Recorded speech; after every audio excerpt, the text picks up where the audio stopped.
Vishwavani TV special ವೀಕ್ಷಕರಿಗೆಲ್ಲ Manjunath Bhat ಗುರುಜಿ ಮಾಡುವ ನಮಸ್ಕಾರಗಳು. February ಮಾಸ ಭವಿಷ್ಯ ಕರ್ಕಾಟಕ ರಾಶಿ. ಕರ್ಕಾಟಕ ರಾಶಿಯಲ್ಲಿ ಜನಿಸ್ತಕ್ಕಂಥ ವ್ಯಕ್ತಿಗಳಿಗೆ ಶುಭಫಲಗಳನ್ನು ಹೇಳಬೇಕು. ಯಾಕೆ ಅಂದರೆ ಕರ್ಕಾಟಕ ರಾಶಿಗೆ ಗುರು ಉಚ್ಚ ಆಗ್ತಾನೆ ಮತ್ತು ಗುರು ಕೂಡ ಏಕಾದಶ ಸ್ಥಾನದಲ್ಲಿದ್ದಾನೆ. ಏಕಾದಶ ಸ್ಥಾನ ಅಂದರೆ ಶುಭಫಲ ಅಂತ ನಾವು ಹೇಳ್ತೀವಿ. ಹಾಗಾಗಿ ಶುಭಫಲಗಳು ಇವರಿಗೆ ಪ್ರಾಪ್ತಿಯಾಗುತ್ತೆ. ನೋಡಿ, ಏನೆಲ್ಲ ನೀವು ಮಾಡಬೇಕು ಅಂದ್ಕೊಂಡಿದ್ದೀರಿ ಆಲ್ರೆಡಿ ಎಲ್ಲ ಮಾಡಿದ್ದೀರಿ. ನಿಮ್ಮ ಕೆಲಸ ಆಗಿದೆ. ನೀವು ಮನೆ ತೊಗೊಂಡಿದ್ದೀರಿ, ಫ್ಲಾಟ್ ತೊಗೊಂಡಿದ್ದೀರಿ, ಕಾರ್ ತೊಗೊಂಡಿದ್ದೀರಿ, ಎಲ್ಲ ಆಗಿದೆ. ನಿಮಗೆ 100ಕ್ಕೆ 100 ನಿಮಗೆಲ್ಲ ಕೆಲಸ ಆಗಿದೆ.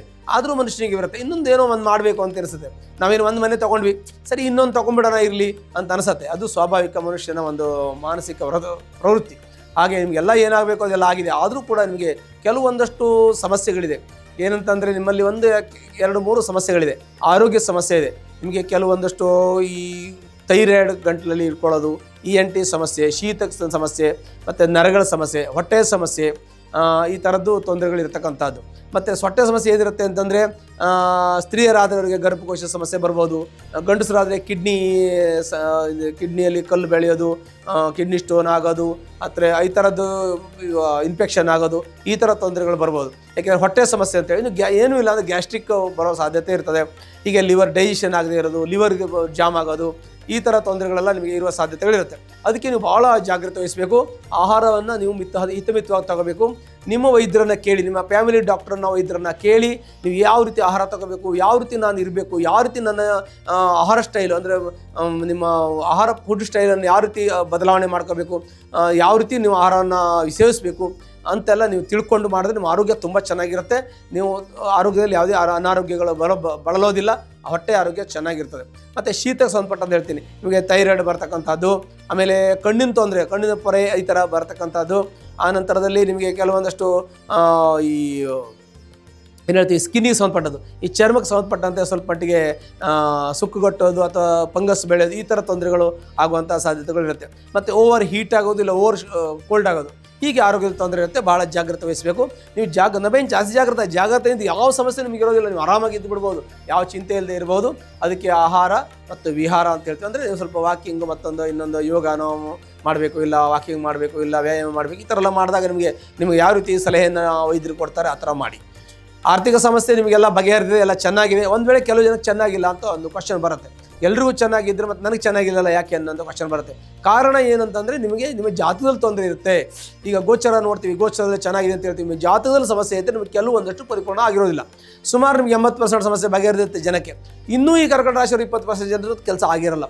ಅದು ನಿಮ್ಮ ಜಾತಕ ಸಮಸ್ಯೆ. ಜಾತಕ ನೋಡಿ ಪರಿಶೀಲನೆ ಮಾಡಿ ದಶಾಭುಕ್ತಿ ಚೆನ್ನಾಗಿದ್ದರೆ ಪ್ರಾಬ್ಲಮ್ ಮುಂದೆ ಈಗಲ್ಲ ಇನ್ನು ಮುಂದೆ ಸಮಸ್ಯೆ ಪರಿಹಾರ ಆಗುತ್ತೆ. ನಿಮ್ಮ ಮುಂದೆ ಒಳ್ಳೇದಾಗತ್ತೆ. ಏನೋ ಎಲ್ರಿಗೆಲ್ಲ ಒಳ್ಳೇದಾಗಿರುತ್ತೆ, ಅದೇ ಥರ ನಿಮಗೂ ಒಳ್ಳೇದಾಗುತ್ತೆ.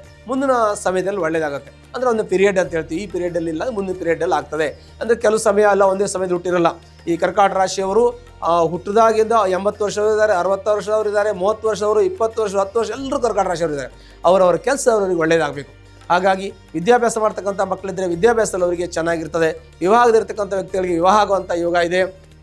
ಜೊತೆಗೆ ನಿಮಗೆ ಸಂತಾನ ಇಲ್ಲ ಅಂತ, ತುಂಬ ವರ್ಷದ ಸಂತಾನ ಇಲ್ಲ, ನಾನು ಏನು ಮಾಡಬೇಕು ಅಂತ ಅವ್ರಿಗೂ ಕೂಡ ಈಗ ಸಂತಾನ ಭಾಗ್ಯ ಕೂಡಿ ಬರುವಂಥ ಯೋಗ ಇದೆ. ಮನೆ ಕಟ್ಟೋರಿಗೆ ಕಟ್ಟುವಂಥದ್ದು, ಸೈಟ್ ತೊಗೊಳ್ಳುವಂಥದ್ದು, ಕಾರ್ ಎಲ್ಲ ರೀತಿಯ ಶುಭಫಲಗಳು ಅನುಭವಿಸಿದ್ದೀರಿ. ಇನ್ನು ಕೆಲವು ಜನ ಅನುಭವಿಸಿಲ್ಲ. ಯಾಕೆಂದರೆ ಮುಂದಿನ ಪೀರಿಯಡಲ್ಲಿ ನಿಮಗೆ ಪ್ಲಾನೆಟರಿ ಪೊಸಿಷನ್ ಸ್ವಲ್ಪ ಚೇಂಜ್ ಆಗಬೇಕು. ಜಾತಕದಲ್ಲಿ ದಶಾಭುಕ್ತಿ ಚೇಂಜ್ ಆಗಬೇಕು. ಗುರುಬಲ ಇದ್ದರೂ ಕೂಡ ದಶಾಭುಕ್ತಿ ಕೆಲವು ಸಲ ನಿಮಗೆ ವರ್ಕ್ ಮಾಡೋದಿಲ್ಲ. ಅದನ್ನು ಕೂಡ ನೋಡ್ಕೋಬೇಕು. ಆ ನಂತರದಲ್ಲಿ ನಿಮ್ಮ ಪೂರ್ವ ಪುಣ್ಯ ಅಂತ ಹೇಳ್ತೀವಿ, ಪೂರ್ವಜರು ಮಾಡ್ತಕ್ಕಂಥ ಪುಣ್ಯ ಅಂತ ಹೇಳ್ತೀವಿ.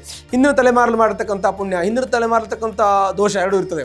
ಯಾಕೆ ಹಿಂದಿನ ತಲೆಮಾರಿಂದ ಏನು ಬರುತ್ತೆ ಅಂತಂದರೆ ಹಿಂದಿನಿಂದ ನಾವು ಬಂದಿರ್ತೀವಿ. ಬ್ಲಡ್ ಲೈನ್ ಅಂತ ನಾವು ಏನು ಹೇಳ್ತೀವಿ, ತಂದೆ ತಾತ ಮುತ್ತಾತ ಅವ್ರ ಕಾಲದಿಂದ ನಾವು ಹಿಂದಿನ ತಲೆಮಾರಿಂದ ಬಂದಿರ್ತೀವಿ. ಆ ಬ್ಲಡ್ ಲೈನಲ್ಲಿ ಅವರ ಪೂರ್ವ ಪುಣ್ಯವನ್ನು ಮತ್ತು ಪಾಪ ಕರ್ಮಗಳನ್ನು ಎರಡೂ ನಾವು ಹೊತ್ಕೊಂಡು ನಾವು ಭೂಮಿಗೆ ಬಂದಿರ್ತೀವಿ. ಹೇಗೆ ಬರುತ್ತೆ? ಶಿಶುಹತ್ಯೆ, ಬ್ರಹ್ಮಹತ್ಯೆ, ಗೋಹತ್ಯೆ, ದೇವಸ್ಥಾನದಲ್ಲಿ ಆಣೆ ಪ್ರಮಾಣ, ದೇವರಿಂದ ಹೀಗೆ ಏನೇನೋ ಹಿಂದಿನ ತಲೆಮಾರಲ್ಲಿ ಯಾರ್ಯಾರೋ ಏನೋ ಮಾಡಿದ್ದಿದ್ರೆ ಅಂಥ ದೋಷಗಳು ಕೂಡ ಬರ್ತದೆ. ಅಂಥ ದೋಷಗಳ ನಿವಾರಣೆಗೋಸ್ಕರವಾಗಿ ನಾವು ಕೆಲವೊಂದಷ್ಟು ಪರಿಹಾರಗಳನ್ನು ಹೇಳ್ತೀವಿ. ಆ ಪರಿಹಾರಗಳನ್ನು ಕೂಡ ಕೆಲವೊಂದಷ್ಟು ಅವಶ್ಯಕತೆ ಬಿದ್ದರೆ ಮಾಡ್ಕೊಳ್ಳೋದು. ಅದು ಮಾಡಿಕೊಂಡ್ರೆ ನಿಮ್ಮ ಕಷ್ಟಗಳೆಲ್ಲ ಪರಿಹಾರ ಆಗ್ತದೆ. ಈ ಭೂಮಿಗೆ ಸಂಬಂಧಪಟ್ಟಂಥ ತೊಂದರೆ, ಆಸ್ತಿ ಸಂಬಂಧಪಟ್ಟಂಥ ಸಮಸ್ಯೆ, ಕೋರ್ಟು ಕಚೇರಿ ವ್ಯಾಜ್ಯ, ಇದಕ್ಕೆಲ್ಲ ಸಂಬಂಧಪಟ್ಟಂತೆ ಜಾತಕ ಪರಿಶೀಲನೆ ಮಾಡಿ ಪರಿಹಾರವನ್ನು ಮಾಡ್ಕೋಬೇಕಾಗುತ್ತೆ. ತುಂಬ ನಿರಂತರ ಕಾಲ ಇದ್ದಾಗ ತಾತ್ಕಾಲಿಕವಾಗಿ ಎಲ್ರಿಗೂ ಸಮಸ್ಯೆ ಇರ್ತದೆ, ತಾತ್ಕಾಲಿಕ ಪರಿಹಾರ ಆಗ್ತದೆ. ಅದಲ್ಲದೆ ನಿಮ್ಮ ರಿಕ್ವೈರ್ಮೆಂಟ್ ಅಂತ ಹೇಳ್ತೀವಿ, ನಿಮಗೆ ಕೆಲವೊಂದಷ್ಟೆಲ್ಲ ಇನ್ನು ಆಗಬೇಕಾಗಿದೆ, ಯಾವಾಗ ಆಗುತ್ತೆ ಅಂತೇಳಿ ಅದು ಸದ್ಯದಲ್ಲೇ ಆಗ್ತದೆ, ಮುಂದಿನ ಪೀರಿಯಡಲ್ಲಿ ಆಗ್ತದೆ. ಉದ್ಯೋಗ ಸಮಸ್ಯೆ ಅಂತ ಹೇಳ್ತೀವಿ, ಉದ್ಯೋಗದಲ್ಲಿ ಸಮಸ್ಯೆ ಇತ್ತು, ಈ ಕೆಲವು ಜನ ಕೆಲಸ ಕಳ್ಕೊಂಡಿದ್ದಾರೆ, ಕೆಲವು ಬರ್ತಾ ಇದೆ, ಈಗ ಆಗ್ತಾ ಇದೆ. ಸ್ಥಾನ ಬದಲಾವಣೆ, ಎಷ್ಟೋ ಜನ ಮನೆ ಬದಲಾವಣೆ, ಕೆಲಸ ಬದಲಾವಣೆ, ಈ ಥರ ಪ್ರಮೋಷನ್ ಸಿಕ್ಕಿದೆ, ಕೆಲವೊಂದು ಕೆಲಸ ಬಿಟ್ಟಿದ್ದೀವಿ, ಹೀಗೆ ಬದಲಾವಣೆಗಳು ಕೆಲಸದಲ್ಲಿ, ಮನೆಯಲ್ಲಿ, ವ್ಯವಹಾರದಲ್ಲಿ ಆಗಿದೆ. ಅದೆಲ್ಲ ಈಗ ಆಗಿದೆ, ಮತ್ತೆ ಆ ಥರ ಆಗೋದಿಲ್ಲ. ಎಲ್ಲ ಸ್ಥಾನ ಬದಲಾವಣೆ ಆಲ್ರೆಡಿ ಆಗಿದೆ ಈ ಒಂದು ರಾಶಿಯವರಿಗೆ.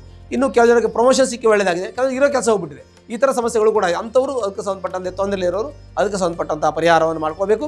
ಮತ್ತು ದೇವರ ಆರಾಧನೆಯನ್ನು ಮಾಡೋದ್ರಿಂದ ಕಷ್ಟಗಳು ಪರಿಹಾರ ಆಗ್ತದೆ. ಏಕೆಂದರೆ ಪೂರ್ವಜನ್ಮ ಕೃತಂ ಪಾಪಂ ವ್ಯಾಧಿ ರೂಪೇಣ ಬಾಧ್ಯತೆ, ಜನ್ಮಾಂತರದ ಪಾಪ ಇದ್ದರೆ ಅದು ಕಷ್ಟದ ರೂಪದಲ್ಲಿ ಬರುತ್ತೆ. ಅದಕ್ಕೆ ತಚ್ಚಾಂತಿ, ತರ್ಪಣ, ಹೋಮಗಳಿಂದ ಅದೆಲ್ಲನೂ ಪರಿಹಾರ ಮಾಡ್ಕೋಬೇಕು ಅಂತ ಶಾಸ್ತ್ರ ಹೇಳ್ತದೆ. ಹೀಗೆ ನಿಮ್ಮ ಲಾಭ ನಷ್ಟ ನೋಡಿದ್ರೆ ಲಾಭ ಚೆನ್ನಾಗಿರುತ್ತೆ, ಖರ್ಚು ದುಡ್ಡು ಕೈಲಿ ನಿಲ್ಲಲ್ಲ. ಅಂದರೆ ಲಾಭ ಬಂದಿರೋದು ನಿಮ್ಮ ಖರ್ಚು ವೆಚ್ಚ ಮಾಡಿರ್ತೀರಿ, ಕಮಿಟ್ಮೆಂಟ್ ಮಾಡಿರ್ತೀರಿ, ಮನೆನೋ ಸೈಟೋ ಪ್ಲಾಟೋ ಏನೋ ತೊಗೊಂಡಿರ್ತೀರಿ, ಕೃಷಿ ಜಮೀನು ತೊಗೊಂಡಿರ್ತೀರಿ, ಇಲ್ಲ ಏನೋ ಒಂದು ಒಳ್ಳೆ ಇನ್ವೆಸ್ಟ್ಮೆಂಟ್ ಮಾಡಿರ್ತೀರಿ. ಹೀಗೆ ಬಂದಿರುತ್ತೆ ದುಡ್ಡು, ಖರ್ಚಾಗಿರುತ್ತೆ, ಕೈ ದುಡ್ಡು ಇರಲ್ಲ, ಅದು ಇನ್ವೆಸ್ಟ್ಮೆಂಟ್ ಅಸೆಟ್ ನಿಮ್ಮಲ್ಲಿ ಇರುತ್ತೆ. ಹಾಗಾಗಿ ಅಂತ ತೊಂದರೆಗಳಾಗೋದಿಲ್ಲ. ಒಂದು ವೇಳೆ ಕರ್ಕಾಟ ರಾಶಿಯವರು ಯಾರು ಕಷ್ಟದಲ್ಲಿ ತೊಂದರೆಯಲ್ಲಿದ್ದರೆ ಅದಕ್ಕೆ ಸಂಬಂಧಪಟ್ಟಂಥ ಪರಿಹಾರ ಮಾಡ್ಕೊಳ್ಳಿ, ಎಲ್ಲ ಕಷ್ಟಗಳು ಪರಿಹಾರ ಆಗ್ತದೆ. ಕರ್ಕಾಟ ರಾಶಿಯವರು ಹತ್ತಿರತಕ್ಕಂಥ ಅಮ್ಮನವರ ದೇವಸ್ಥಾನಕ್ಕೆ ಹೋಗಿ ಮಂಗಳವಾರ ದಿವಸ ಕುಂಕುಮಾರ್ಚನೆ ಮಾಡೋದ್ರಿಂದ ನಿಮ್ಮೆಲ್ಲ ಕಷ್ಟ ಪರಿಹಾರ ಹೊಂದಿ ಸುಖ ಸಮೃದ್ಧಿ ಶಾಂತಿಯಲ್ಲೂ ಕೂಡ ನಿಮಗೆ ನೆಲೆಸುತ್ತೆ. ಶುಭವಾಗುತ್ತೆ.